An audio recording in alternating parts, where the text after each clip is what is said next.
Brian, your 40-something real housewife from Alaska, and soon to be Thomas O'Mara's first, but not only concubine. Yeah, I'm not sure what that means, but hi. This is your zombified 30-something, Brian.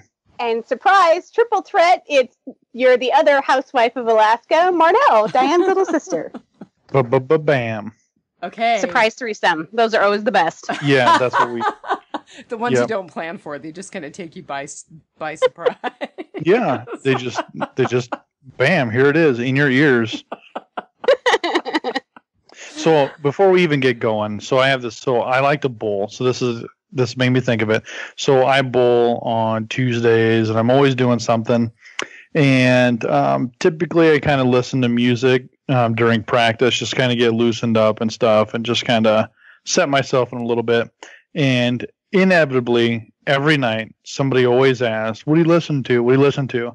So I've started just saying porn. And then they kind of look, and then they start laughing. They're like, what? And I'm like, yeah, I just listened to it. I can't watch it. I just listened to it. So it's fun. That's awesome. Anywho. Well, so we meet again to talk about The Walking Dead. This is Biters, in case people didn't catch that part of it. Walking Dead 7/16, the first day of the rest of your life. Boy, howdy.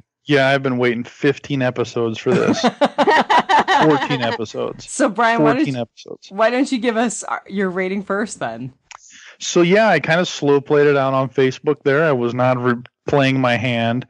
But I was going to give it 4.5 badass Eugenes out of 5. That's a high rating coming from you. Yeah, I was very pleased. And I think I was pleased because I just said, you know what, screw it. I was thinking it was going to play out one way, and they were going to leave us on a BS cliffhanger. And it didn't happen. And I think that's why I was just left with a bunch of warm and fuzzies. It was so good. It was. So, Marnell, you know you're going to rate between me and Brian. So what's your rating? 4.9. Yeah. 4.9 smiley face blueberry pancake. Ooh. Well, and mine was 5 out of 5 airtight coffins. Yeah. So we have an average rating of 4.8. So I think this is a record for us. Yeah, I think this is the highest we've all come in. Yeah. Okay, and I have to say the only reason why I did not give it a 5 is 2 reasons, actually. One, where do you go from there? Like, I have to save my 5 for, like, this series, the finale, you know, not just a season. So, like, I'm holding out. And also, Sasha really should have been listening to Easy Street. Oh, my God. No, she was trying to die peacefully. I was like hoping that, like, because what's his name did not know, and so I was hoping he put that on the iPod. Oh my God. That would have been funny. That would have been funny. And what was she listening to? Someday We'll All Be... No, that's not what it was. I wrote the name of the song. Someday We'll All Be Free. Yes. Who was that by? Did anybody Google it, or does anybody know offhand?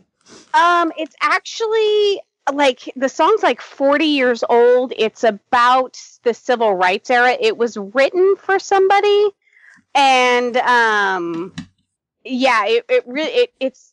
it's a really meaningful song. Apparently, there was an article written specifically just about the song in relation to The Walking Dead. Well, now you have to tell us more than that. Tag, you're the Google queen. You have to tell us who did it. Yeah, now I'll have to find it. I mean, it definitely sounded like 70s kind of easy listening sort of stuff, but I liked it. I thought it was good. I thought it was a good choice. Yeah. If I find it, we will go... Oh, maybe it was on Digital Spy. I was going to say I can post it on the page. Cool. Yeah. So... Our numbers from last week? Last week's numbers, they were a little better than the week before. So the week before was 13.88 million live plus 3. Last week was 14.01 million live plus 3, and there was a 33% increase from same-day viewing to live plus 3. So the numbers were a little better, but I'll tell you what, I think the numbers for this are going to be huge. Yeah, definitely. I think that always kind of happens with season premieres and season finales because of spoilers. I know that I was off of Facebook at like 4 p.m. just because I don't get it until, Alaska doesn't get it until later. And I didn't want spoilers. So anybody who is watching it today, I feel sorry for because, it's all over the news. Well, hopefully they stayed off from social media. Hey, Brian, you still there? Yep, I'm here. I'm just letting you guys be dorks. I just wanted to make sure because I couldn't tell from our recording and I didn't want to lose you and then find out, later on that it was just me and Marnell running the show. So obviously he took Eugene's allergy pills. Oh. Yeah, I'm just laying in my coffin. He's just waiting to turn into a waiting walker. to turn. Yep. So the first day of the rest of your life. That's what Negan said to them after he killed everybody in the first episode of this season. Yes. And he also said it to her in the jail cell today. Yep. He did. So callback city in this episode. But I felt like that was obviously where the title came from. Yep, I think it was a straightforward. I don't think there was really any hidden meaning. I guess, though, it does play on multiple angles because you could think of it as the scavengers is what they're specifically called. Yeah, today is going to dictate the rest of your life. Yeah. Today was your turning point for everybody. I mean, you got to think about the kingdom and the hilltop and everybody who just became involved. This was your biggest catalyst since the actual outbreak. Well, and Sasha and Eugene said it when they were talking. People will die today, and it will be because of their decisions. Yeah. Mm-hmm. Yeah, that's what I took. Other than the obvious, that's what Negan said in the first episode, and that's what he said in this episode. That this is the end of the beginning or the beginning of the end, either one. There's no going back from here. It is the first day of whatever life you have left. And I think it depends on which side you're on. Yep. So our writers were Scott Gimple, Angela Kang, and Matthew Negrete. I don't ever know if I say his name right. I thought rather than go through their pedigrees again, because we've talked about all of them, I was just going to pick some episodes that I really loved that each of them had written. So Gimple is responsible for The Grove, which I think most people have in their top 5 episodes ever. And he was also responsible for Clear, which is always up there in people's lists as well. Yeah.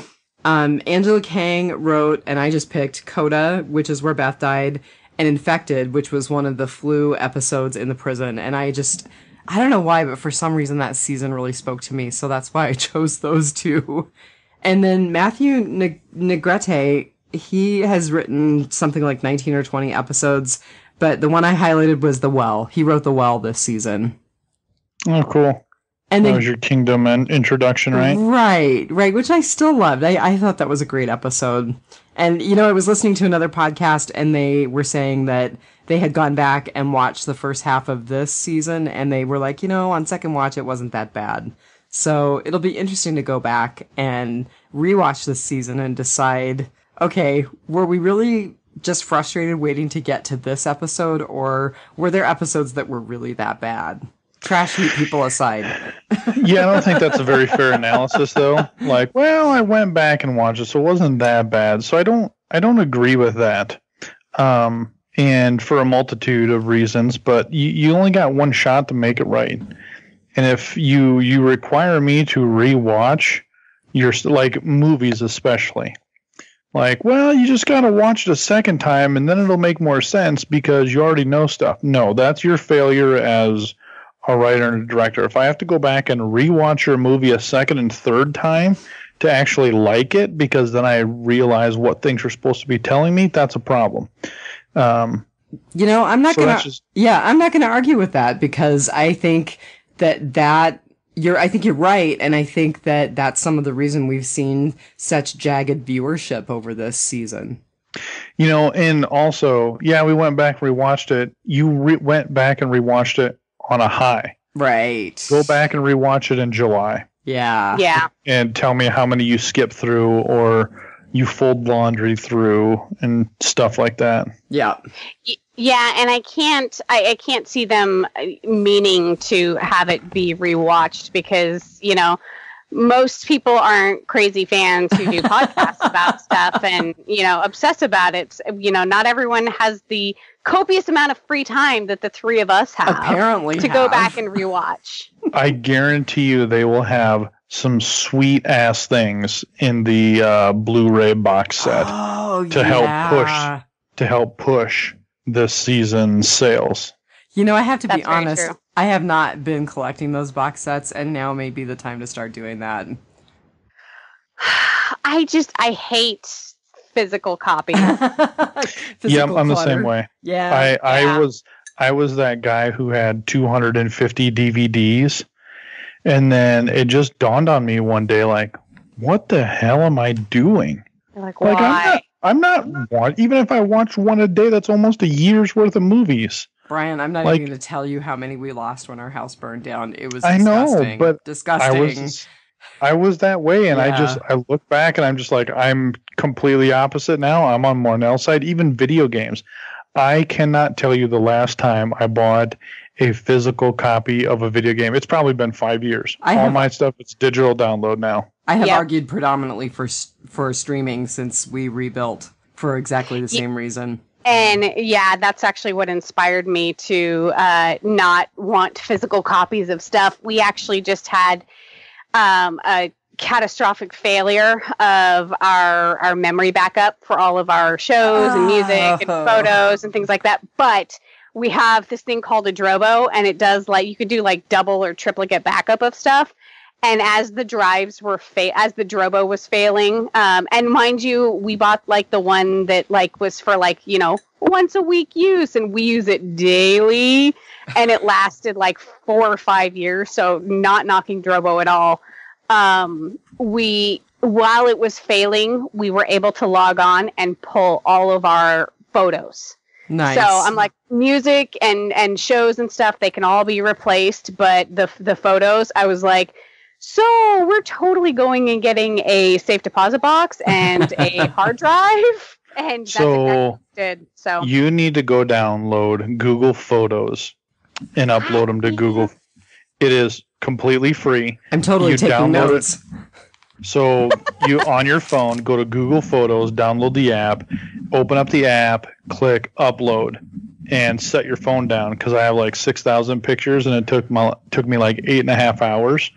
But it all uploads it into Google, and then you Google Photos. You can access it anytime, anywhere on any internet connection. Nice.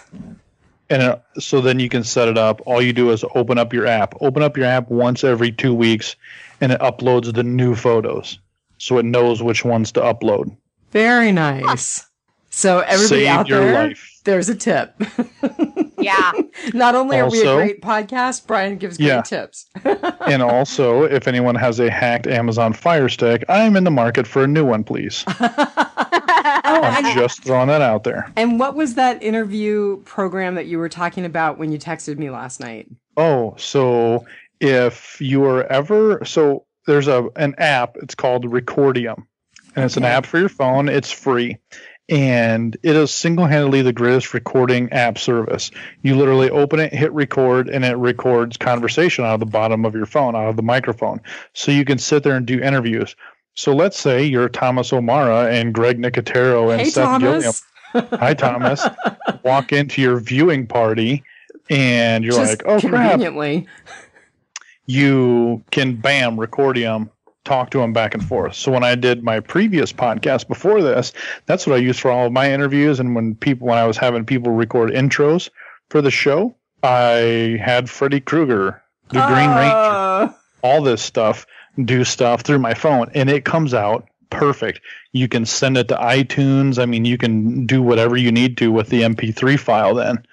So it works. It's perfect. And there's 3 things. So download Recordium, download Google Photos, and someone send me a hacked Amazon Fire Stick. Thank you. And okay, while we're on the subject of Recordium, I just want to say, hey, Thomas O'Mara, killer viewing party. I love you and I hate you. I'm so jealous that Seth Gilliam and Greg Nicotero were there. And I'm totally down for a season 8 premiere viewing party with Seth Gilliam, Greg Nicotero, Thomas O'Mara, and anybody else who wants to come to Alaska. Oh yes, perfect. Would Let's that get be on awesome? Well, when did we premiere? Isn't it like July or August or something like that? No, it's It'll be in October. It's always after the first month of football. It'll be Because it lets baseball get over. It'll be just around the time we get our first snow. Well, I was gonna say here at least it's like it's still sunny out, but it's very chilly. So, darn. Nah, we can do this. Biters, let's do it. Come on. All right. Moving on. Greg Nicotero was our director, and I picked 2 episodes that he had directed previously because I felt like they related specifically to this episode. So he directed 30 Days Without an Accident. And if you remember, when Negan and crew walked into that big warehouse-like building toward the end of the episode after the firefight, there was a sign that said 101 Days Without an Accident. I saw that on my rewatch. Yep. That's funny. And then he also directed the episode where Tyrese died, called What's Happening and What's Going On, or What Happened and What's Going On.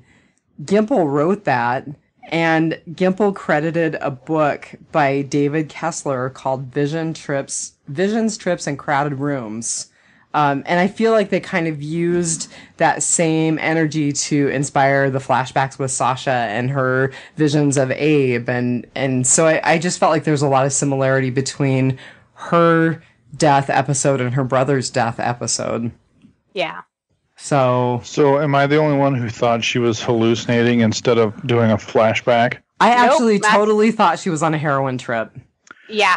I thought this was all a fantasy or a dream. I would still be willing to hold my reservations by calling it a flashback until I hear confirmation from somebody of status on the show. Because as I was watching it, I'm like, oh, this is meant to be a flashback. But then I'm like, wait, is she hallucinating? Is she dreaming because she was starting to sweat a lot? Mm-hmm. And the one thing I noticed is that the windows, you couldn't see out the windows because the sunlight was so bright coming through the windows. Oh, in her visions. It was illuminating him like he was in heaven looking down from the gates. So it was really bright outside. So it was really this strong white light. And I'm like, God, I wonder if this is a hallucination. So I couldn't decide. It's super interesting that you bring that up because I have that book, Visions, Trips, and Crowded Rooms, on my Kindle waiting to be read. And what it's about is kind of what we want to experience, who we want to be visited by as we die. So my argument would be, yes, this is her dying, whether it's a vision, hallucination, whether it's a visit from Abraham's spirit, whatever. But I do think that it's directly linked to the content of that book and the inspiration Gimple took from that book. Yeah. Boom. It's on my list, man. So I do want to point out that we got to get that video from Thomas put on the Biters website. Totally. So I'll ping him and have him put that on the webpage. But the one thing I thought was hilarious is when Greg Nicotero's doing the Q&A and he said, these are easier questions than Hardwick would ever ask me. Right. And I was just like, oh my God, that's freaking hilarious, because that goes back to the whole reason I don't watch it anymore, is because in the beginning, they were tough questions. They were very challenging questions, like, why would you guys do this? And what a total bummer this was. And now it's all upbeat and positive, and yay, you guys can't do any wrong. This is so awesome. What did you find was the best scene to shoot? And it's always stupid questions. So when he said that comment, I was like, oh, damn, that's hilarious. So I have a feeling, Brian, you're not going to be watching Talking with Chris Hardwick, which premieres next week. What is that about? So he describes it as a mix of his Nerdist podcast, The Talking Dead, and then just kind of like a talk show. And it sounds like he's actually going to have some pretty cool guests on this first season. So it's not that I don't like him. So I think we just dropped Marnell. Yeah, that's okay. Just keep recording. We'll just keep talking. You keep talking, and I'm going to try to dial her back. I like him back from G4. I liked way back. So that's the old video game channel. He was on there. He was the tech guy. I loved him then. I like him on The Wall on the new series on NBC, so I like that. Do you watch at midnight? Because it's really funny. No. It's Oh, that's too really bad. funny. Yeah. There she is. Yeah, I'm back. I don't know if I lost my network connectivity or whatever, but yeah.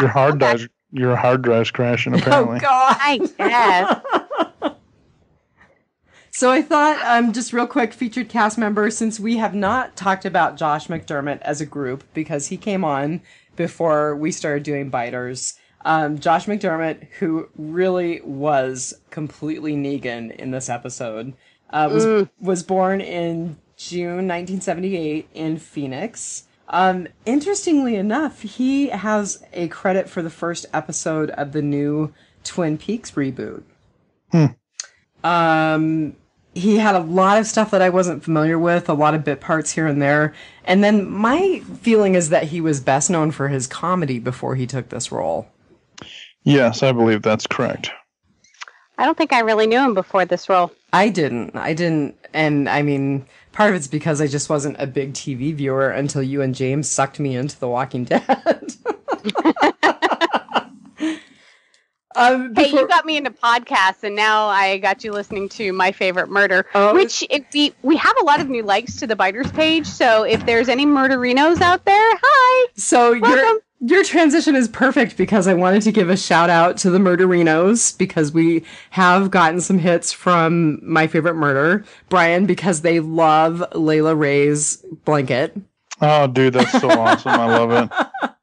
And then I also wanted to give a shout out to Valerie in Fairbanks. She'll know who she is.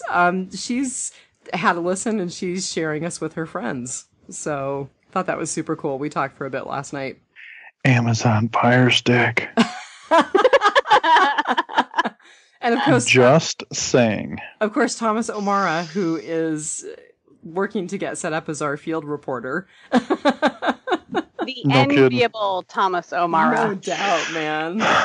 Are we going to do this junk or what, ladies? Okay, let's do this junk. So, Brian, you start us off. What was your epic? Freaking Eugene. Oh, okay. I loved it. I freaking loved his part. So I was a little skeptical when he's like, given the gravity of this situation, why don't you let me go in there and see if I can lighten him up a little bit? I'm like, oh, Eugene, don't ditch him right now. Like, don't go all like Team Rick right now. Like, let me go run ahead and talk some sense into him, which was awesome because then he comes rolling in and he was total Negan'd out. He was in a black coat, black. I mean, he was everything. His hair was even darker. Yeah, I mean, it was just to the T, and I was just like, yes.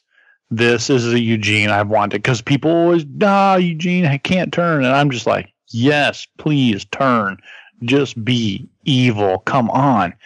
And he elaborated all that to Sasha. Like, look, I didn't have the balls to be like you in this world. So I have to absorb whatever role that I can to survive. And that's what this role is. And I'm sorry. And go ahead. You and I actually talked a lot about how you loved Eugene turning. I think it was last episode. You guys talked about it a lot, and Dianne felt really bad. She's like, Sasha's gonna get Eugene killed, and you're like, I love that Eugene turned bad, and so that's I can totally see this epic for you. Did either of you think that he was going to get a bat to the head? There were a couple of times that Negan was positioned behind him, and I thought, he's going to show Rick just how expendable everyone is. Yeah. I was not concerned about that. Really? I don't know. No, that's not... You have to do something really, really really bad. Yeah, you're right. It's not one of his rules. If he's going to make an example of you, he has to be angry with you. Yeah, so did you see your Sasha's face when he was like, I am Negan? Rosita's face. I'm sorry, Rosita's face. Yes, she was disgusted. And that's when Rick kind of looked down and she was like, yep, do it. Okay, we know he's gone. And that was my favorite line of the night. Where's Negan? And without batting an eye, he goes, I am Negan. Is there coming back from that? No. Can he ever come back from this? I don't think so. No. There's no way they will take him back after this, even if he tried to. But I think that's the whole purpose is he's chosen. He made his choice. And at the end of the day, he's going to do whatever provides him the most safety. And this is it. And they're not going to take him back. Now, he could make the case when it's all said and done. I literally did nothing. I tried to do this in the least resistance. I never killed anybody. And as a matter of fact, I've only actually helped you guys. So if you think about it. His whole game is subterfuge. Look at him and Abraham and Sasha when we first met him. You know, he had been conning the both of them their entire time. And so he could either be playing the long con or he could claim it later that he was. Mm-hmm. Mm-hmm. Yeah, because he could literally say, I did nothing to have him an advantage. If anything, I bought you time instead of them crashing through the gate. I bought you time. You tried to kill me, and I still want to come back to you because I did what I needed to do to survive without getting any of you guys killed. I thought it was so cool that the last thing we see of Eugene is him lying to Negan. Yes. And that ultimately might be what gets him killed. Oh yeah, I totally think that's what's going to get him killed. Because I think Negan suspected something. Like, wait a minute, how did this just magically happen? But I still think he lied well, and coffins are designed to be hermetically sealed. So 2 hours in a hot coffin, she could have ran out of air. Yeah, 100%. I'm not sure that Negan was convinced. I think he's willing to take it as an explanation, but I think Brian's right. I think that's going to be Eugene's undoing. Yeah, and Eugene lied really well in that he came up with that quickly, and it's completely fathomable. Well, so here's I guess Eugene will get put on the, I call it the cheater rule. You know, I've had friends who are like, well, I think this, he's cheating on me or she's cheating on me. Well, let's do it. And if we get to 2 ands, then they're cheating on you.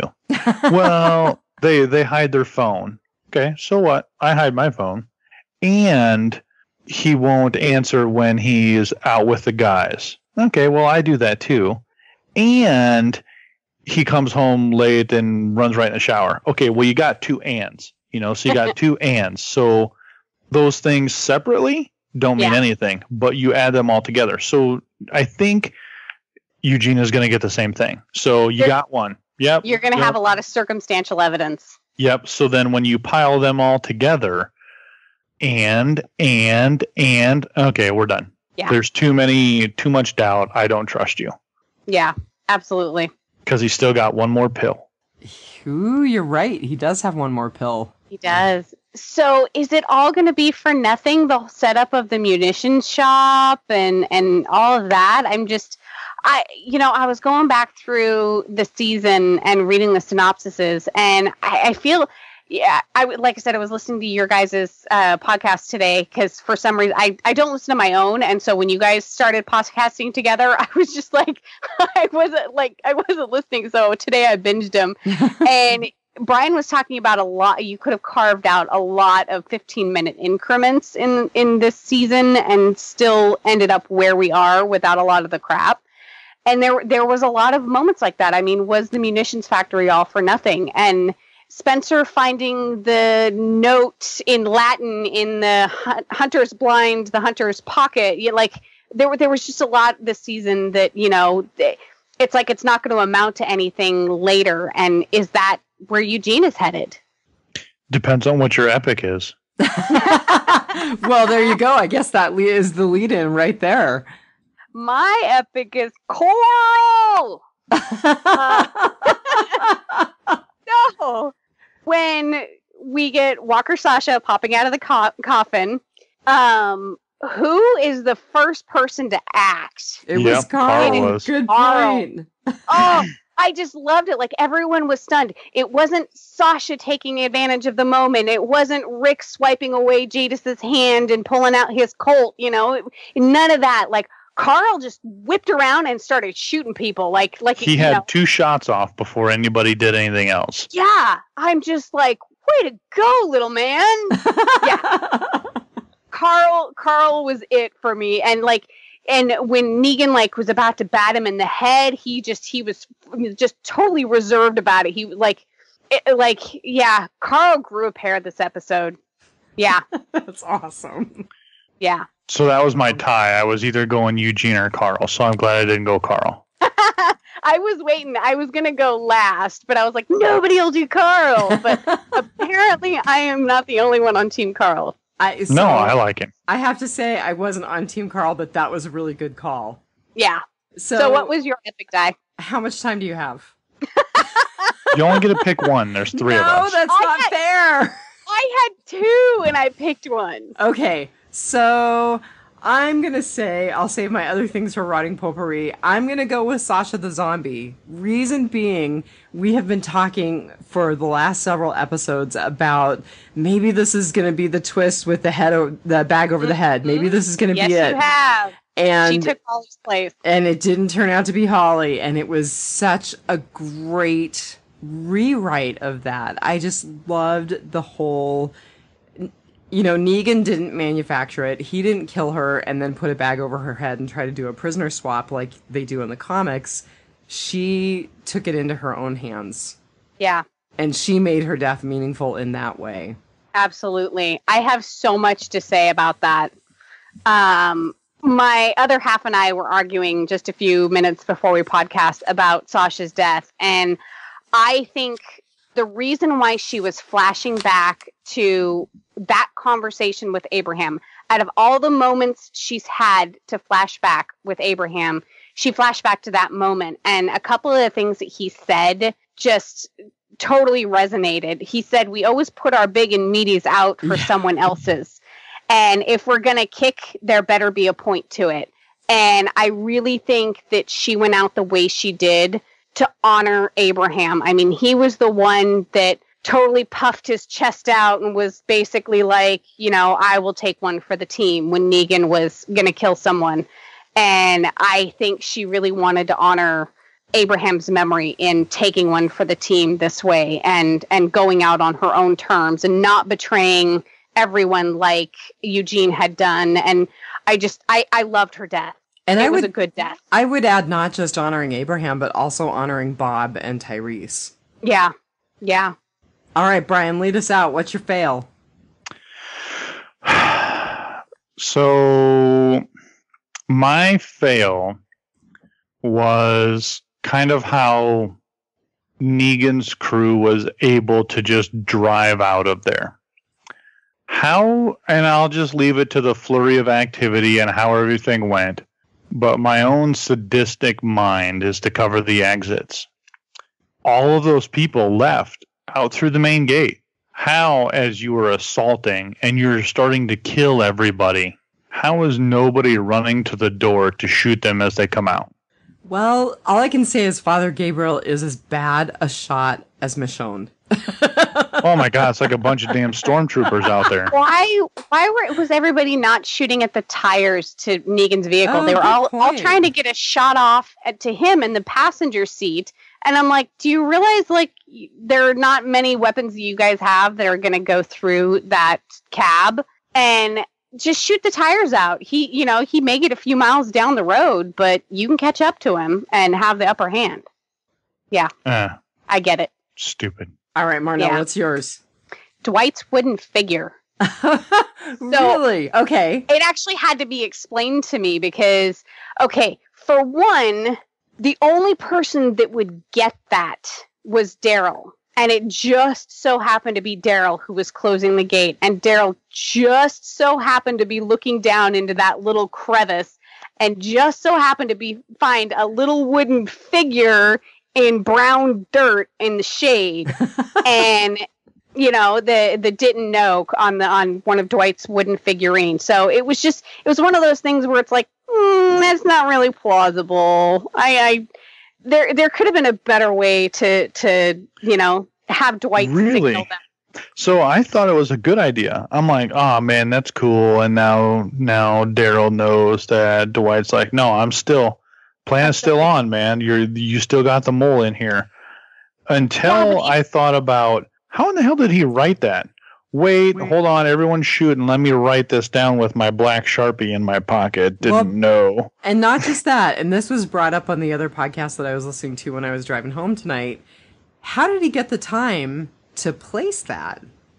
So, you know what? Actually, now that I'm just talking through it, making fun of him, he already knew when they were leaving. When he got back that morning, he knew what the plan was, because Negan told him, oh, by the way, here's what's going on, and these people are there. They're actually on our side. Until it was too late. So he wrote, didn't know when they were still at the compound. But it was not in an obvious spot. It's not like he dropped it as he was leaving. It was thrown in that little crevasse near the gate. And the only person that would know who carves those little wooden figurine was Daryl. And Daryl happened to be the one. The whole thing was kind of a little implausible to me. It was definitely one of those coincidences that we see sometimes on The Walking Dead that make it all okay. Yeah. Yeah. It was a little bit of the unicorn and the zombie apocalypse for me. I was like, really? That would not play out like that. It would be, one of the kingdomers or something that would be closing the gate, or and they would never see it, and they, if they did, it wouldn't mean anything to them, and I don't think that they would think to show it to anybody, let alone Daryl. Like, it was just the whole thing. And I didn't even get it until my other half was like, hey, that's Dwight's little wooden figurine. I'm like, oh, I get it now. So the unicorn in the zombie apocalypse, not the badly CGI deer. Well, I don't know that this is really a fail, but for me, it was like we invested all this time in trusting the trash heap. And then it was like, oh, they turned out to be so horrible. But I don't know what you're talking about. I never trusted them. It was more of an awesome fail than a bad fail. No, right from the get-go, I'm just like, they're trouble. I don't trust them. I don't like them. I don't trust them. Actually, I do have a real fail. When Michonne was talking to the chick up in the tower, that was the only time in the whole episode that I really got taken out of the moment, because the minute she opened her mouth to respond to Michonne, I was like, oh God, she talks just like Jadis. Well, and so that's one thing that we talked about before the show was, I totally saw this coming. Like, Brian talked about that the scavengers weren't going to fight, and they were just basically going to be like, we're backing off. We already made a deal with Negan, and we're not going to fight. We didn't know that they were like going to turn their guns on the Alexandrians, but I knew there was going to be, so they were going to hamstring our group for some way. And when Jadis first rolled into Alexandria, and she's like, oh, what did she say? She repeated her line of, we don't bother. We take, we don't bother. I was just like, they're just going to take, they're not going to fight. Like, I don't trust them. And then when the chick on the watchtower with Michonne, she looked at Michonne and she's like, we win. And then later on, when she turns the gun on Michonne, she's like, we win. I knew, like, in my bones that they were awful, and I'm so glad that they are, because now I'm justified in hating them. I'm just so glad we're going to see them come to a true demise. It's going to be a beautiful thing. And we never have to hear them again. Yes. They'll all die horribly. The end. The end. Bye. That's to the murderinos out there. Okay, I'm going to just lay it out on the table. I do not have an epic fail. I was just so taken by this episode. It's probably in my top 5 of The Walking Dead period ever. So no epic fail here. So you guys go for it if you've got them. You got one, Brian? Yes, I sure should do. There's our one swear word. Yep. So the reason it didn't get above a 4.5 for me was how Negan was terrified that they were taking one on the chin. And the worst line was when him and Simon are hiding behind the car, and he goes, "You smell that, Simon? That smells like shit." And he was trying to be funny and sarcastic, because they were eating that sandwich. Because he said, because what did he say? It was to somebody when they were kneeling. I think he said to Ricky, he goes, when life gives you a shit sandwich, do you eat it bite by bite or you just wolf down the whole thing? And I think that's what he was trying to reference, because now they were on the receiving end. Mm-hmm. Yeah. But it was bad time, like people are firing all around you and you're going to crack a joke right then and there. No, come on, stop it. Like no. So that kind of took me out of the moment there for that. I was just like, now I don't feel threatened anymore, because for a while there, I kept thinking, oh my God, they're going to kill them all and they're going to put Negan in the jail cell because he's already there. And, once the Shiva came flying out, I'm like, they're going to get them all together and they're going to kill them all down to Negan and they're going to put him in the cell. I think this is the first skirmish, which is kind of true to what you see in the comic book. There is an initial skirmish outside of the gates when they release Holly as a zombie. So there's some adherence to that storyline. We're not quite at all-out war yet. It's just now we're starting. Yeah, we had to get more of the Saviors to Alexandria, or the Alexandrians to the Saviors. And that's where you see the legion of Saviors at the end come together, and Negan saying we're at war. So I didn't think Negan this wasn't gonna be his capture episode. So, Bri, were you happy that you got Shiva? Because you've been talking a lot about, I just hope they get that tiger in there. Yes, and I think they did it in a way you couldn't tell the CGI was terrible. It was pretty cool. I enjoyed it. So it was quick enough looks where she is flying in and doing her thing, so that was, this is all potpourri stuff. Marnell, what's your epic fail? We have already talked about my epic fail. I could go on and on about how much I hate Madame Trash Heap and the Garbage Pail Kids, but we can totally go into rotting potpourri. What is that stuff on the bottom of my shoe? It's that time again. So, where are we going to start, ladies? Well, I'm going to take it over for a second because I was in heaven.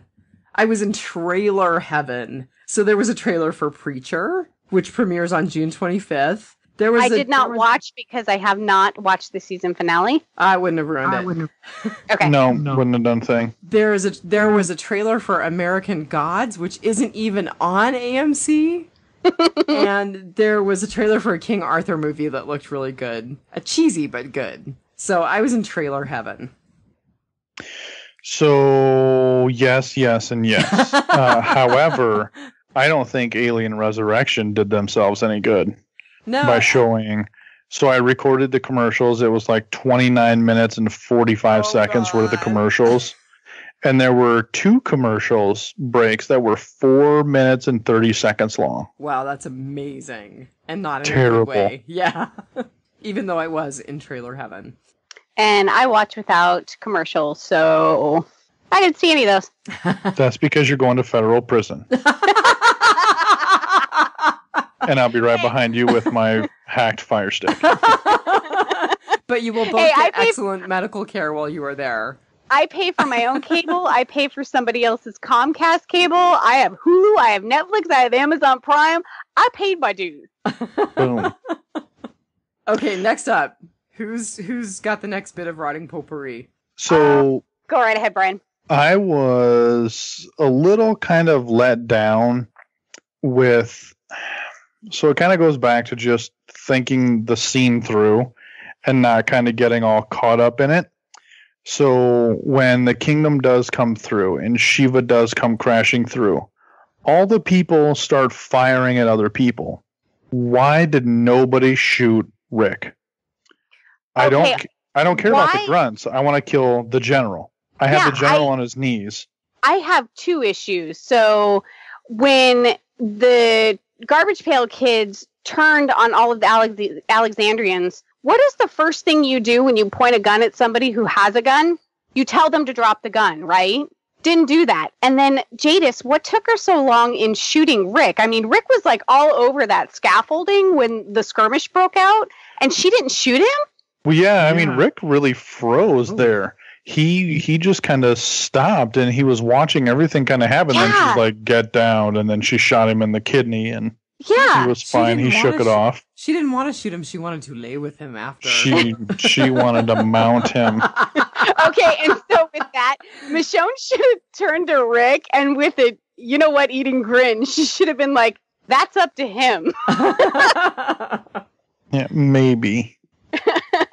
No. So I did feel like Rick's wound was more potentially serious than it was ultimately played out in the show. So did my other half, because when he's sitting next to Michonne in the hospital bed, like, you can't even see that he's bandaged up. He's not, like, favoring it, nothing. And it wasn't quite kidney, but the way it was aimed and where he was bleeding, she could have definitely shot and done significant damage to the hip joint. That's where I said it was a flesh wound just above the hip joint. I was concerned it was through the joint, but then, obviously not.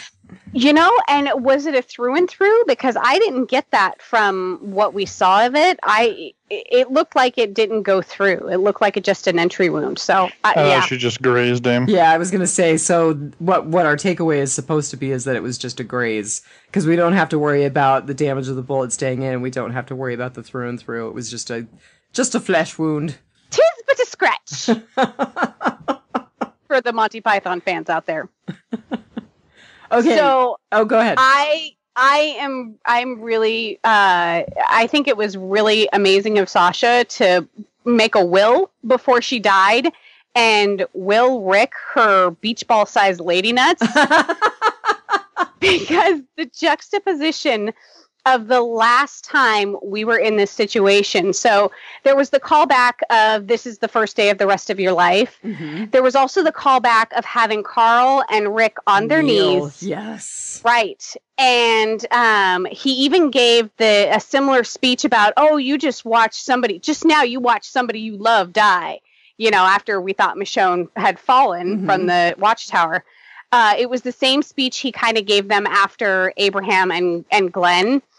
And so there was a huge callback to the first episode this season. And if you watch Rick and Carl in that episode and this episode, the juxtaposition of both of their attitudes is basically just like, go ahead and do it. We're still going to get you. And before, they were like both blubbering messes. I mean, Carl eventually was like, Dad, just take the hand to do it, But this time he was just like, all right, I'm dead. Here goes. And I gotta tell you, Rick was not bubbling snot this time. He was frothing at the mouth. He was literally frothing in the mouth. Yeah, so he got Sasha's beach ball sized lady nuts. Well, so on the theme of callbacks, I just wanted to mention a few other callbacks because I was in callback heaven as well as in trailer heaven. So the scene where the trash heap comes into Alexandria, you see a Winnebago and motorcycles, which is a callback to the end of last season and a callback to the beginning of this season. Bicycles. Oh, I thought they were motorcycles. Okay. No. Okay. Yeah. So you see Maggie getting Herschel's watch back from Enid. And I think the watch is a symbol of leadership. So that was obviously christening Maggie as the leader of Hilltop. I thought the dynamite, trying to use the dynamite, even though it ended up being a dud, was a callback to using the rocket launcher. Yeah.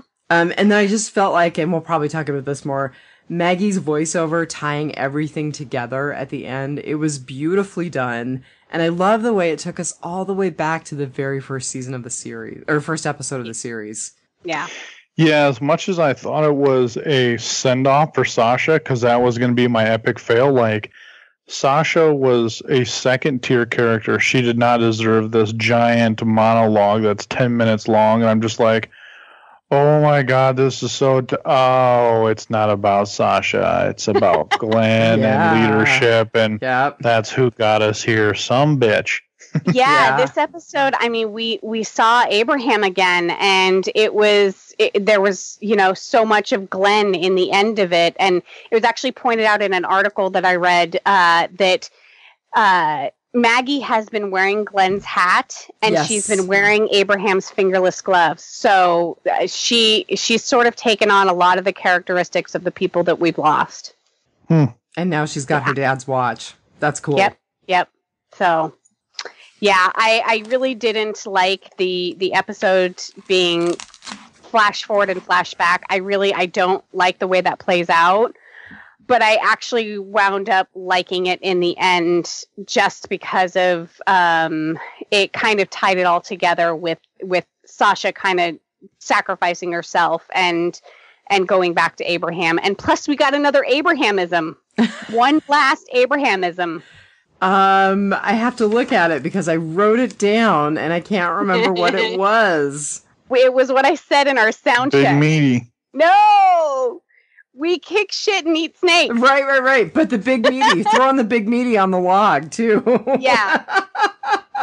Yeah. I'm glad that you mentioned that because it made me incredibly happy to see Abraham. Yeah. I just really enjoyed seeing Cudlitz come back and play that character, even if it was a vision or a flashback or whatever it was. I loved it. Yeah, me too. So when you guys had talked about in a previous episode that you wanted, I think it was either Jared or Gavin, one of the saviors, the one that shot Benjamin. Oh, we wanted him to die horribly. Did he die horribly?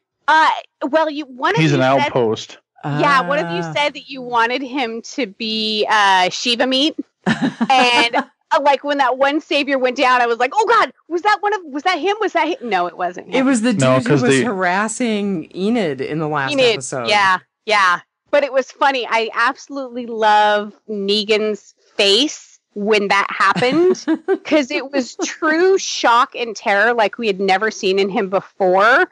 And the immediate thought that came to my mind was, now we're in Pee-Pee Pants City. Yeah, I thought it was funny because he goes, Jesus Christ, that's a tiger. That was awesome. I'm going to tell you, I didn't get a chance to rewatch it because of my work schedule. I'm starting my week on tonight. I can hardly wait to go back and rewatch it. Actually, just have an uninterrupted sit in front of it. No notes, no hounding the dogs, no getting hounded by the dogs. Yeah. So I guess some of the one-offs is something to think about. And okay, let me get somewhere else first. I did not like the interaction between Morgan and Ezekiel. I loved he's it. like, No. do you you are not stuck, blah blah blah blah blah. Dude, why are we pissing around with this? It made me think of a book that I used to own called If the Buddha Got Stuck. Oh, that's funny. So I didn't like that Morgan thought that he was going to take the saviors on alone. Like, who does that?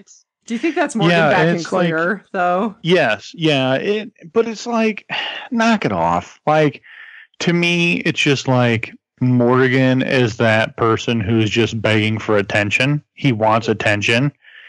And he's just going to be that kid who's like, I'm going to run away. And he packs his backpack full of his toys and he goes walking down the block. Oh, that nailed He wants it. attention. And I think that's that. I don't like that Morgan. Like, I don't like that Morgan at all. And it's the same way Carol was. I'm leaving. I want to be left alone, but I'm going to live 2 blocks outside of your kingdom. And bring me pomegranates. Yeah. That brings me to one of the scenes that I really liked in the end was Morgan sitting on the steps and Carol just coming up and sitting next to him. They didn't talk. They didn't like touch hands, nothing. I mean, it was just, yeah. I also liked when Rick and Morgan found themselves fighting side by side and they just exchanged that glance like, I'm here, you're here, I've got your back. Yeah. So what does Tobin think of this whole... I was wondering the same thing. She disappears. She gives him sort of a Dear John letter, and then now she's back. And by the way, the king is courting her. Yeah. I've been sitting here stroking your empty casserole dish, and you've been alive the whole damn time. Is that a euphemism? What the hell? Is that a euphemism? Yeah. kids are calling it. That might have been a sex joke with a cast fish. Gosh, that's so funny. But it's, so there's lots of these little storylines that I see becoming an issue here at some point. I mean, and not in the near future, obviously, because After we have everyone to wait. quits dying.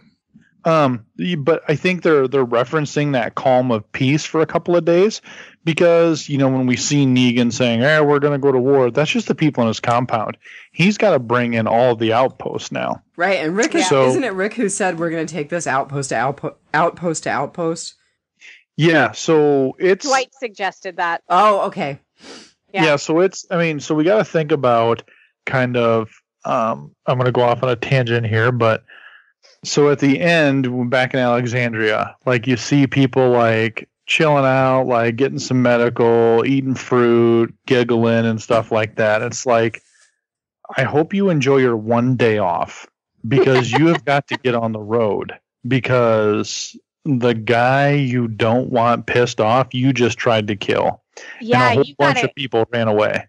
You gotta start setting traps. You gotta start kingdom making like spears and arrows and stuff. Yeah, I mean you gotta get ahead of this thing. Yeah, this was the first skirmish. That's all it was. So here's a couple of things to keep in mind. They don't know the kingdom's involved because Negan's never met the kingdom. You don't think he saw Ezekiel? No, so check us out. Or anybody in armor? It's his outpost. It's Gavin who's seen him. Outpost. Yeah, that's right. And didn't Simon go once? No, Simon is not. Simon's been to the hilltop. To Alexandria. No, the hilltop and Alexandria. Yeah. Okay. So you got to think about these things. Is that it's no different than their neighboring towns. So if I'm not the mayor of your town, I have no idea what the mayor of the other town looks like. So. There's no social media. There's no nothing. So they legitimately don't know that there's a tiger and stuff like that. And even Ezekiel never brings the tiger to the drop-off. So even if they say, man, they had a freaking tiger attacking people, he wouldn't even know that if they were talking to the outpost. Yeah. Or he could. He could know who it is, and he could go to that next meeting and say, Ezekiel, we have some things to talk about, leader to leader. And he walks away and goes, look, this is going south. This is going to go bad. If Negan finds out, he's going to burn your town to the ground. And he thinks, I did not tell him who it was. So I think this is where we're going to see Gavin start to come around.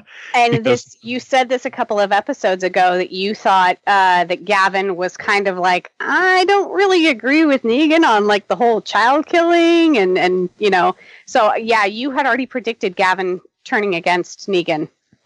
So I think that's kind of where we're going to start to see that is, maybe this is Gavin's release. He doesn't like this world, but he's alive and he doesn't like how there's rules, but this is how it has to be.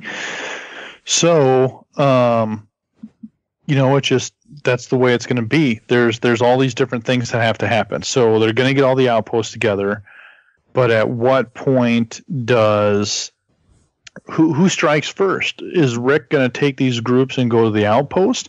Because they're going to come for the hilltop. Where did Gregory go? Thank you. That was one of my questions. Where is Gregory? And Gregory is headed to the Saviors, isn't he? That was what I got. Well, he left the night before. And it's only a 2-hour drive. Did he drive or was he walking? No, he drove. He had his assistant. Drive. He had Cato drive. Oh, you're right. Okay. Yeah. So he was on his way, but we all know how inept he is. So yeah, they could have taken a wrong turn at Albuquerque. So what I think we could get at the start of season 8 are some not filler episodes, but timeline episodes. So then you see Gregory kind of rolling into the compound and saying, hey, I think they're prepping for this stuff. Here's what's going on. And yeah, my people are involved. Maggie's going to lead them over there. This is already what they're talking about. So when they go back, he might already be there waiting for them. He might already have been there. So there's just all these like weird little one-off pieces that are out there that season 8's going to be, it better be freaking busy. So I wanted to bring up a couple other things. Sorry, I'll let you finish, but this is related. So go, and then I'll go. No, go ahead. Sorry. So my other thing was, where's Oceanside? I mean, I know that they said, well, we really want to participate, but we're not going to participate unless everybody does. But we're going to see Oceanside again. Thank you. So I think... Oh, go ahead. I think someone's going to go back there and say, look, here's what we just did. This group turned on us. We still killed a lot of their people. They're on the run. We fought Negan off. We have these other towns. Help us fight. We have them running. Help us fight. Help us take out an outpost. Help us do this, because every little bit you do is helpful. We thought we had it. They turned on us. We still repelled them all. So they go back with a little success story of, look, it wasn't impossible. We fought them off. And yeah, some of our people died, but so did a lot of theirs. And oh, by the way, we lost all of your guns. We're really sorry. Yeah. And I'm hoping you had another bunker. The Garbage Pail Kids actually, like, it looked like when they were on top at the very, very end, when they did the smoke bombs and everyone was retreating out the gates and everything, they were standing on top of the garbage trucks shooting, but it looked like they put the weapons down and climbed off the garbage trucks. So, They did. Yeah, I think it was a matter of we were out of ammo, so these are useless anyway, or they'll weigh us down when we're trying to ride our bikes out of here. I don't know. No, I think it's I'm out of ammo. Yeah. So what good is keeping this high-speed military rifle, a 5.56 millimeter round, if I'm never going to find a 5.56? It's completely useless. Okay, what was the gun that Daryl was using, by the way? So it's one of the more, it's not like in service. It's just one of these fancy rifles. Like you see them in video games and stuff like that. Can I tell you a little tidbit about that? Super awesome. So I saw this on Talking Dead. It was modeled after and it was a tribute to the gun that Snake Plissken used in Escape from... I told you. Escape from LA or Escape from New York? Which one was the first one? New York. Okay, yeah, it was modeled after Snake Plissken's gun. Oh, that's awesome. Yeah, the gun, I was just like, that's an amazing gun, and leave it to Daryl to get it. Of course. I mean, I think he took it off of a dead savior or a dead scavenger, but yeah, that was a pretty awesome gun. So the one thing I was going to say is, I'm like, season 8's got a lot of stuff. Scott Gimple is quoted saying, season 8 will be fast-moving, more intense. The first 4 episodes will melt people's minds and break their televisions. He said that on Talking Dead. Yep. Yeah. So I do want to follow up with this. You said that about this one. Yeah, he did. About this whole season. And really, this was the episode that did it. They always say, you wait till next season, because they always say, it's so brutal. It's so brutal. Then this next season is so brutal, or the second half of this is so brutal. What? Yeah, tell me about it. It was brutal to get through, pal. Yeah. So who are your guys' top 3 to die next out of our main group? Does Eugene still count as part of the main group? Yes. Yeah. I'm going to say Eugene. I hate to say it, but I think Aaron and Rosita. That's my 3 too. Really? No. Morgan and Aaron are interchangeable. I think we might lose Morgan next season instead of Aaron. But yeah, Eugene and Rosita are definitely on my list. What about you, Bri? Yeah, so I am going to go with Morgan. I think Eugene is one of the next to die. And then I don't think it's going to be anybody big, because I'm kind of trying to think of, it's going to be someone from other cities. They have to feel the loss. Oh, yeah. Too. So, please don't let it be Asian Jerry. Dude. No, not Jerry. Yep. Who, by the way, Cooper Andrews, the guy who plays him, had a sling made for his axe. He said there was no way that Jerry would go into battle without his axe. So they made a sling especially for that, so he could carry it into battle.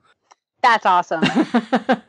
Okay, so I think you're right, Brian. So, not Jerry. Okay, so is it the beautiful chick from Oceanside who dies then? Cindy. No, it's Jerry. Yeah. I said the big Asian dude or the big Polynesian dude. But Oceanside. You don't think every community is going to lose somebody? Oh, well, yeah. I think everyone's got to lose somebody. Or grandma. And for Oceanside, it'll be like that. It'll either the grandma might just die. Yeah. Yeah. She might die, or it'll be one of the like combatant chicks. Jerry's gonna die from the kingdom. I don't know who would die. Jesus isn't going to die. They're not going to kill him. Gregory will probably die, but he's not going to be a loss to the hilltop. You know, it just might be a couple of... I think the hilltop will kill him. Well, I think the hilltop's going to get burnt to the ground because they know. Yeah. Yeah, and then they have to move to either Kingdom or Alexandria or Oceanside if they'll accept him. And that's the thing is Ezekiel can say, you can come to the kingdom. Nobody knows about it. Yeah. Only my outpost has only seen 6 of us. He has no idea who's behind these gates, what's behind these gates. Yeah, that's very true. I want to say props to Dianne. The last episode that you and I podcasted together, I think it was Say Yes. Mm-hmm. Say yes to the dress. You guys do that one too? We have a lot of spare time on our hands. You had predicted that Eugene and Dwight would both flip sides. Oh. Congratulations on your prediction. Sometimes I'm smart and I don't know it. Yeah. And sometimes you're smart and don't remember it. It was pointed out to me by my other half who was listening to that podcast today. And he's like, oh my God. Yeah. So kudos to you. Thank you. Brian is usually right on with the predictions. So I got to shine every now and then. You were getting there with the Sasha Walker.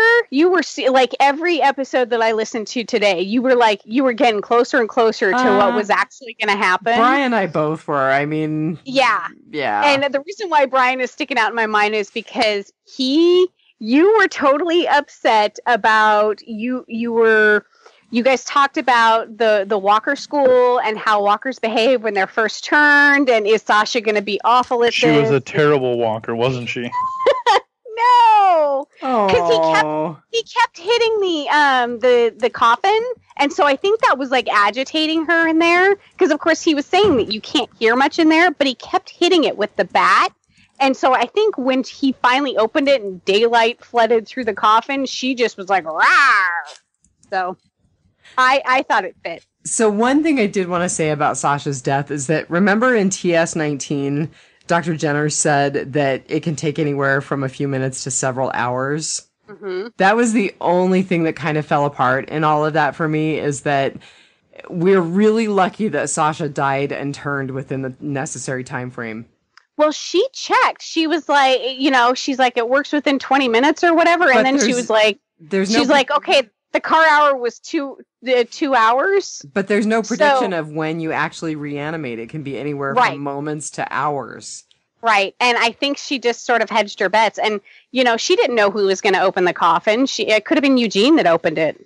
So I think a lot of her death was she didn't want to betray her friends. Yep. She didn't want to be the tool. Yep. So I think they kind of tied that one up neatly. But yeah, there was a definite risk to taking Eugene's concoction, because who knows if it would have even worked, She gave her gas and she's in there like farting the whole time. It's like, oh my God. It was like a wheatgrass pill. And she's like, son of a bitch. You bastard. Oh, I shouldn't have had that blueberry pancake. Yeah, she like shits her pants and stuff, and diarrhea everywhere. And Negan's like, what in the hell did you do to yourself? You nasty bitch. Get out of here. Oh, that's so funny. God. So did you notice in both episodes of them, he referenced her genitalia? He totally had full-size lady a major nuts. Boner for her. Yeah, and in this episode, he's like, I don't care if you did have a dick. I'd still have these same feelings for you. So one of the things that I really wanted to say about this episode is it generated some really classic lines. That was one of them. I also liked how he said to her, punishment is how we built everything we had. Mm-hmm. Yeah. And she kept telegraphing that she was going to be the walker because she kept saying just one person has to die. Yep. She immediately knew. And initially she was disappointed when Eugene didn't get her a knife or anything so that she could just, stab Negan through the throat or whatever she had planned to do. But then I think it clicked with her that she could use herself as a weapon. Yes, so. I agree. I just want to register a protest that if the Goths end up in the trash heap, I am expunging Sisters of Mercy and Bauhaus from my phone, from my playlist. I'm confused. I don't know what's happening. Me too! No, I was just thinking, all of the trash heap people... Are you speaking English or trash heap? All of the trash heap people are like the Goths of the zombie apocalypse. So I'm hereby abandoning... I'm hereby abandoning my former identity as a goth because I don't want to end up at the trash heap. No way. I think goths and emo kids would have been the guys with the W's carved into their forehead. So yeah, why don't we ever go back? So remember the big warehouse that they had and all the zombies, big facilities that they had? We never went back there. Yeah. Have they had time to go back there? Sure, why not? I was just thinking with everything else that's been crazy that's gone on, have they had time to go back there? That was when Morgan first got there. Yeah. It's not like they have weekly shows they have to watch and podcast about. They have tons of time on their hands. I agree. I'm very confused what the hell's going on. Oh my god. All right. Go ahead. No, one last thing. So when we get Thomas O'Mara to post that to the show, you have to go out and listen to Greg Nicotero's response on Heath. Yes, I told Thomas O'Mara I was so glad he asked that question. Yeah, yes. It sounds like we will never hear from Heath ever again. Unless his career unless the actor's career happens to flub and he needs to come back to The Walking Dead. Yeah, unless he needs a paycheck, then he can come back. Oh, come on, just one more episode to tie up that stupid key card thing. It's from his response, he was not thrilled that question was asked. And he gave a real zero energy, half-assed. It wasn't like, you're going to have to stay tuned. It was like, his acting career took off right after we picked him up, and his schedule's really busy. So, yeah. Okay, then they need to put him in a group somewhere near Oceanside. They need to put him in a group of walkers and not do a fake out this time. And it needs to tie up that way or something. Because, like I was saying earlier, it drives me nuts. I was going through this season, the synopsises of the episodes, and just some of the stuff that, the little, the little thing in Latin that Spencer found on the Hunter, that never went anywhere. Tara's tattoos that they flashed on, that's never gone anywhere. Like, these little moments are they, holding these in their pocket for later, or did this stuff end up on the cutting room floor? What's going on? Hard to say. I mean, they look at the long game. I mean, to all of a sudden use things from episode 1, from the pilot, to wrap up and reference the end of season 7. Who knows what they're holding in their pockets? Yeah. Well, I don't think it's going to be that way. So, for Heath, I think where they're at in their point is they don't sign them to long-term deals. Mm-hmm. They're signing them on a per episode basis. Unless you're somebody like Andy Lincoln. Yeah, well, yeah, then that's when you get show regular. Yeah. That's when they reference, oh, yeah, hey, they just got signed on for a regular. They're not going to be around for a while. Yuck, yuck, yuck. That's what's happened to Heath, it sounds like, is that happened, and he's on a whole bunch of other shows and movies and stuff right now, and his price just went way up. Yeah. And that's why you're never going to see him again. I believe that's why we lose people like Cudlitz. They're a big actor. And it sounds like he is filming something in Canada right now. Mm-hmm. And that's why we lost Sonequa Martin Green, because she now has this big role in Star Trek, which I found out today was actually not supposed to be announced until after this season finished for Walking Dead. It was truly a big spoiler. Yeah, I mean, you're never going to keep stuff like that under wraps, especially with, like, you probably could have for like a different show, but it's Star Trek. Right. And The Walking Dead. It's that perfect storm. Yeah, another news, Attack on Titan 2 is coming out, just so you know. The actual, like, cartoon, not the movie, the actual cartoon. Oh. So I'm really excited about that. So if you haven't watched Attack on Titan, it's out on Netflix, and you got to get, like, I like the Japanese one where you have to read the subtitles. Attack on, not the movie, so you got to be careful. Not the movies Attack on Titan, which were not good. The actual cartoon series, because it was a manga before. It was a Japanese comic book stuff. Oh, like manga, or is it magna or manga, or I don't know, whatever. Yeah, we're totally not hip, so somebody help us out here. No, well, we're American. We pronounce things exactly the way we mean it. I don't give a shit how you say it. This is how I'm American. This is how I'm going to say it. God damn it. So it's really, it's one of them, like, open mind, enjoy the story. It's really cool. I dig it. I gotta tell you. I also, like, check it out. So if you're bored and you want to have late night giggles, check it out. It's on Comedy Central. It's not on anymore. They're like 30-minute things, and it's a bunch of shorts, and it has what's the guy who plays opposite of Will Ferrell and everything in it? John C. Reilly. It has him, and he plays a TV reporter. Piss your pants funny. I literally have tears in my eyes. It's so awesome. And me and my friend watch it, and we have inside jokes that nobody else gets. And it would be very helpful for next season if you guys would get it. Oh, okay. So Brian has confirmed. Brian had confirmed that he's going to be back next season. No, I just said it would help. Let's not. We're under contract negotiations at this point.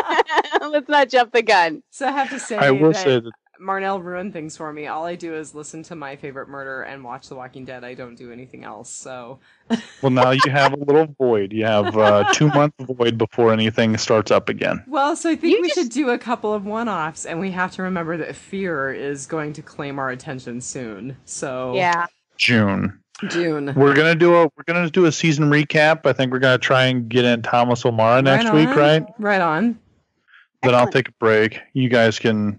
Maybe we'll do some sort of horror movie at Marnell's request or something, because she loves that stuff.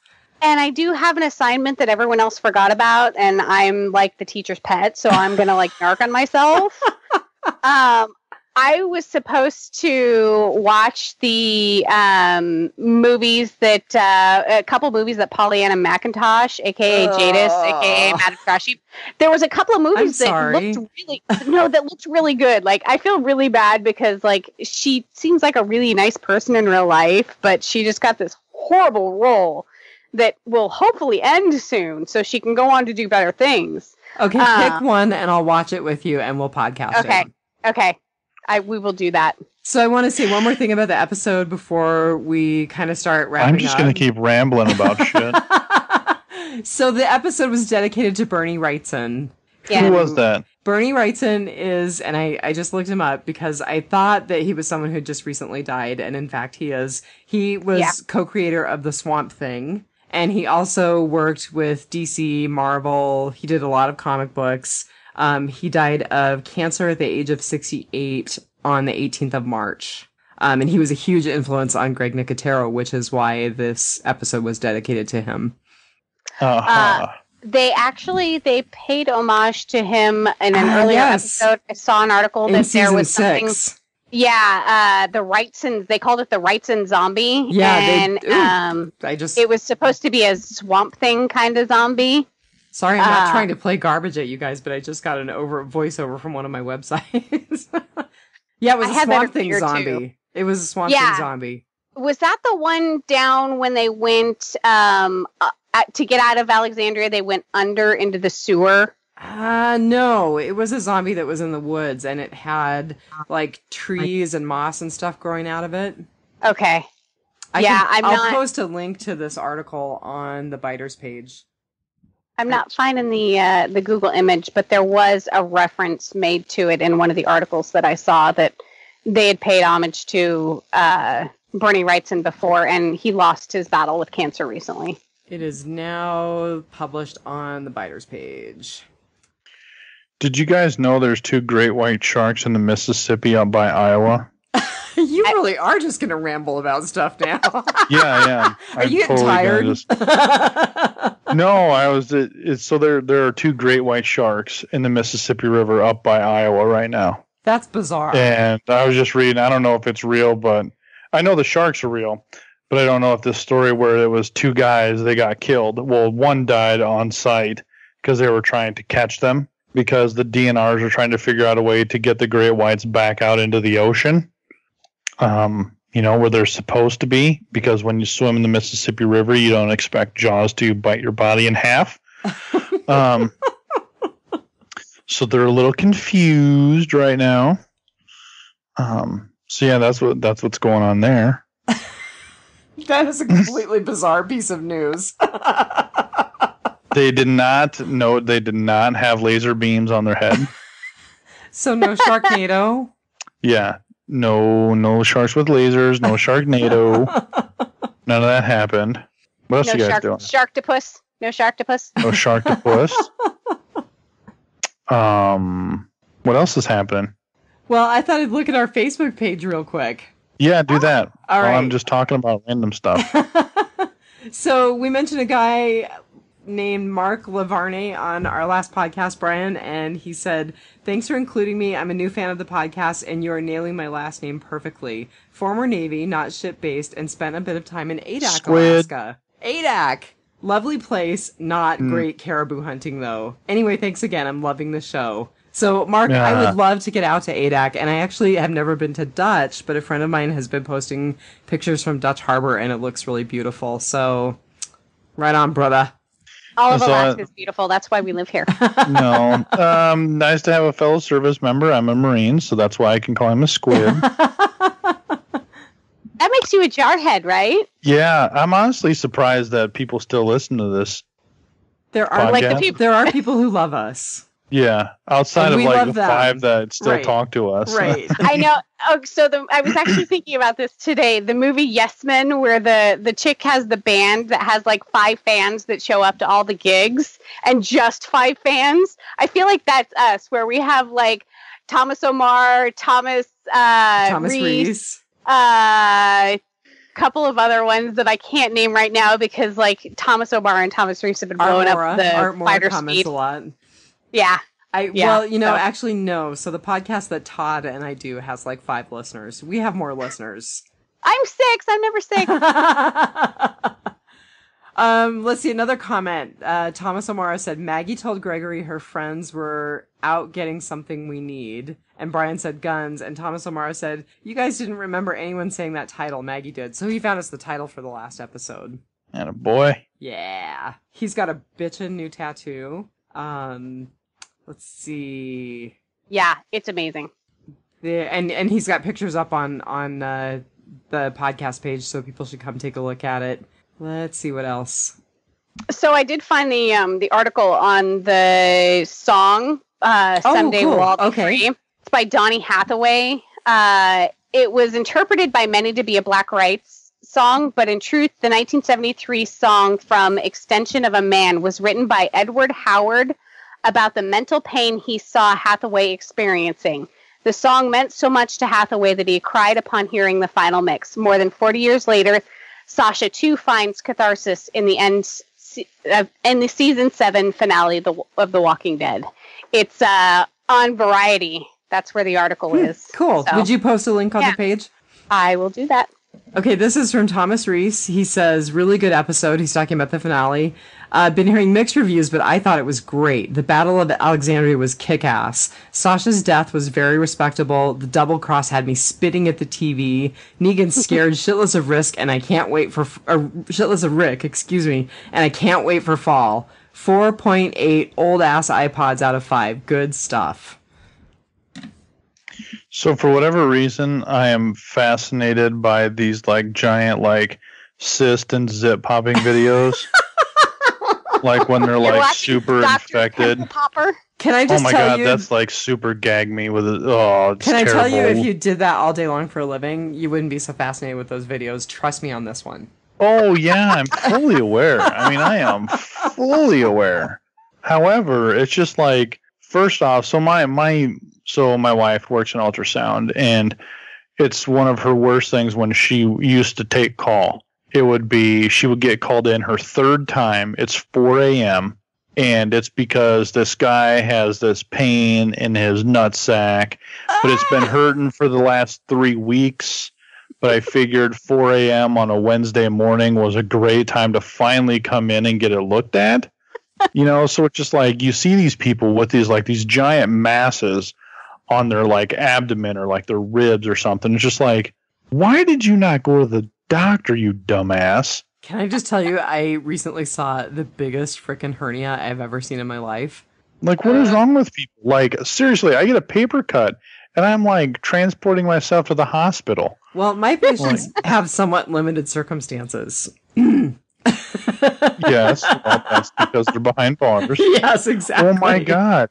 The It preview? Holy Oh, Jesus. I heard it was scary as hell. I was terrified of It, but I was the 8-year-old who grew up on Freddy Krueger and all that stuff. So I was tormented from an early childhood age.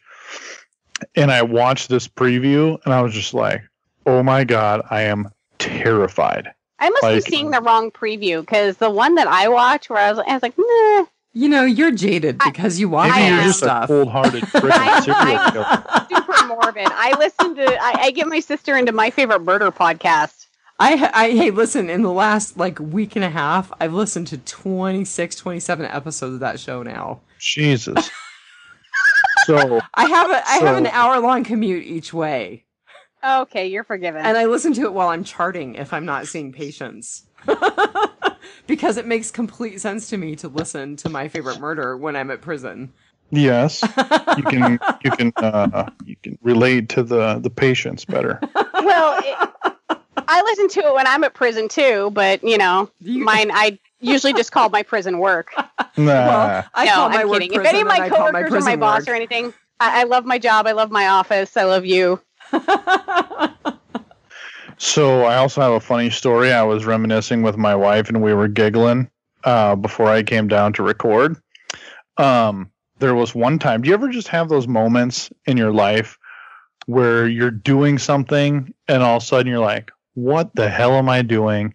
And then it happens and you just pretend like you're asleep. So like most people, like when you get up to go to the bathroom in the middle of the night, you just come back in bed. Well, there was one. So also my wife is like a super light sleeper. Like she wakes up at everything. And if she wakes up, she cannot get back to sleep. And if she doesn't sleep, yeah, especially if she doesn't sleep for like 6 hours, it's just like super like beast mode the rest of the day. So it's like, I'm like super like quiet getting into bed and I'm like super like hush hush. So for whatever reason, this was like 3-4 years ago.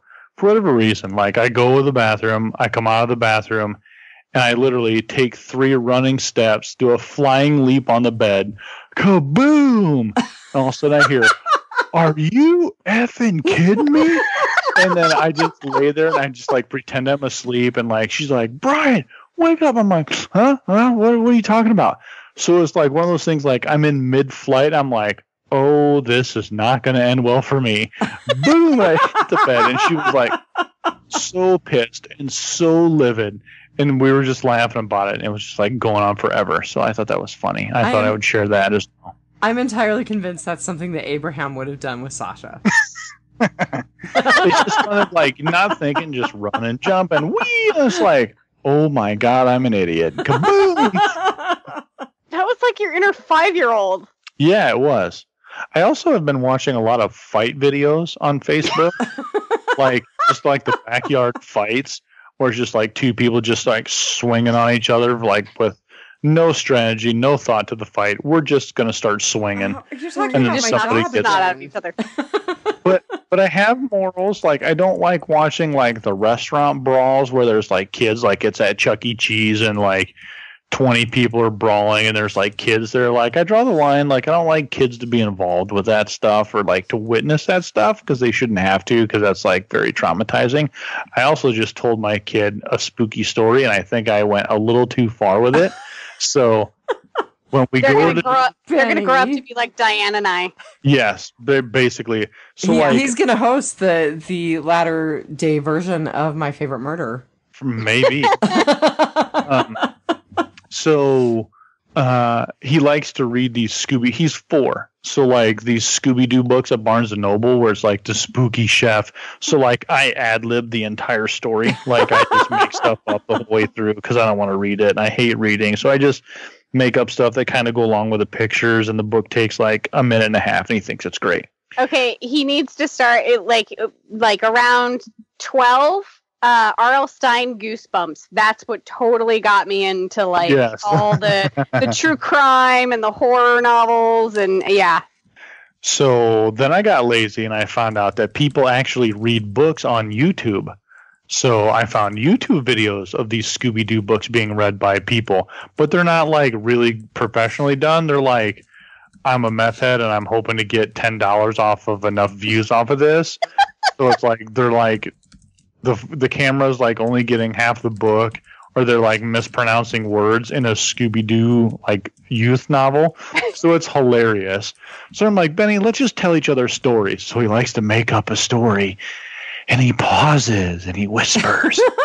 So I've been like having this struggle, like, all right, Benny, it's dinner time. What do you want? And like, I don't know. No, that's bad. No, that's bad. You want a salad? No. You want eggs? No. You want this? No. You want that? No. So I told a spooky chef story because there's a Scooby-Doo spooky chef book, and he likes it, but it's like borderline, like I'm scared, but I like it. So Daddy's telling this story of this boy named Benjamin who will not eat his dad's dinner. So his dad said, okay, I'll get someone who will cook for you. And Daddy left. And then he heard a knock at the door, and I knocked on the bedpost, and he was like, oh, and it was the spooky chef who came in and was throwing worms, and you were going to eat the worms. Kids freaking terrified tonight. Oh my God. Terrified. So like, I'm like, Benny, it's okay if you just eat your dinner. The spooky chef won't come. So he's like, okay. And then my wife's like, what are you guys doing in here? Because she was putting Layla to bed. She's like, what are you guys doing? And he's like, Daddy just told me a spooky story with the spooky chef, and I'm scared. And I'm like, I may have overdone it a little bit on the spooky chef, but you know what? I'm tired of playing 20 questions with the damn kid to eat dinner. So spooky chef is on the table right now. Okay. At least Karen you're traumatizing your own kid. Diane and I don't have. Yeah, Diane and I don't have kids to traumatize. So I traumatized the one of the Girl Scouts here locally. Her little sister was like, because I'm 5 foot on a good day. She's like, why are you so short? She's like 4. She's like, why are you so short? And I was like, because I didn't listen to my mom and eat my vegetables. So I terrorize other people's kids. So like Benny eats vegetables, he eats fruits, loves it. He doesn't like full meals unless it's like chicken nuggets. But like if you're like, Benny, eat this salad and I'll give you a fruit cup afterwards, he will bury a salad with carrots and stuff in it. I mean, he'll eat everything. Like tonight, he ate an entire number 2 from Jimmy John's. His favorite restaurant, Jimmy John's. I was going to say, you have to translate for the Alaskans because that's completely meaningless so it's to like us. An upscale Subway. It's like an upscale Subway. Okay. I was going to say, we have McDonald's and Subway. That's it. Yeah, so it's like an upscale Subway. But so imagine it's like the sandwich is cut in half. So it's about a 7-inch sub. A 4-year-old, he eats roast beef, mayo, lettuce, buries it. Just boom, kills the whole thing. Loves it, right? But like he'll get in these modes where he doesn't want to eat. So Daddy thought it would be a good idea to use something he just read about in a story, animated to real life if he doesn't want to eat his thing. And when I knocked on the wood, when I was saying he knocked on the door like this, click, knock, knock, knock, like that was it. In his mind, the spooky chef is coming. And so I may have screwed that one up. So I just have to say, in case you're listening out there, Karen Kilgareth, this is for you. My favorite murder. I'm going to have to check this out. I'm kind of interested. All right, you guys. We have talked Are you still listening? We have if you totally are talked still for listening, an hour and 30 somebody minutes. post in the Facebook group Spooky Chef, just so I know if somebody actually made it to the end of the episode. And I will say in advance, God bless you, Thomas O'Mara and Thomas Reed. I still have stuff to talk about. If we really want to randomly blah, blah, blah, I can randomly blah, blah, blah all night long. I think we should plan a couple of one-offs at some point, and I think we should tell people to... Take it? What? Oh, you know what? Hold on. You know what? So, I wasn't paying attention because I was thinking of something else I wanted to say. But I think what I'm going to do is I'm just going to record my thoughts via my Recordium app and just submit it as one of my one-off things. And I'm just literally going to talk to myself through the app. And I'm going to post it. Random Moments in Time by Brian Eikenberry. Yeah. And it'll be like, so here I am scaring the piss out of my kid. Now he's terrified. And I'm going to interview my kid. This is my one-off. This is what I'm going to do in the off season. I'm randomly just going to record stupid stuff, compile it together, send it out there. Well, because I'm a glutton for punishment, I want you guys to think about American Gods and whether or not you're interested in podcasting it. Oh, there's so many things I want to do on podcast. I want to do Star Trek. I need to find a podcast manager. I need to find one of those. If anyone out there has podcasting background or social media, I really need web design and social media experience. If you have those, direct message Brian Eikenberry for a paying gig. The end. You want to spell that because it's kind of a challenging last name. Facebook. Fighters group. Post it. Brian, I want in. Then I'll ping you. All right. So just remember. Take it one dead day at a time. I think that's all, folks. And thank you, everyone, for listening. And we will definitely see you for Fear the Walking Dead and look for a couple of one-offs hosted by the Real Housewives of Alaska coming to an earbud near you. Yes. Star Wars comes out tomorrow. I'm pretty excited for that. Share us, rate us on whatever platform you listen to us. Thank you to Rob at Southgate Media for putting up with us. Well done, little sister. Yeah. We don't get paid to do this, and I listen to a lot of podcasts who have advertisers and they, Patreon, and they get paid and things like that. And so they're always going through all of their sponsors and blah, blah, and we never do that. And so share us. Unless you really want to just send me money. We have a Patreon group.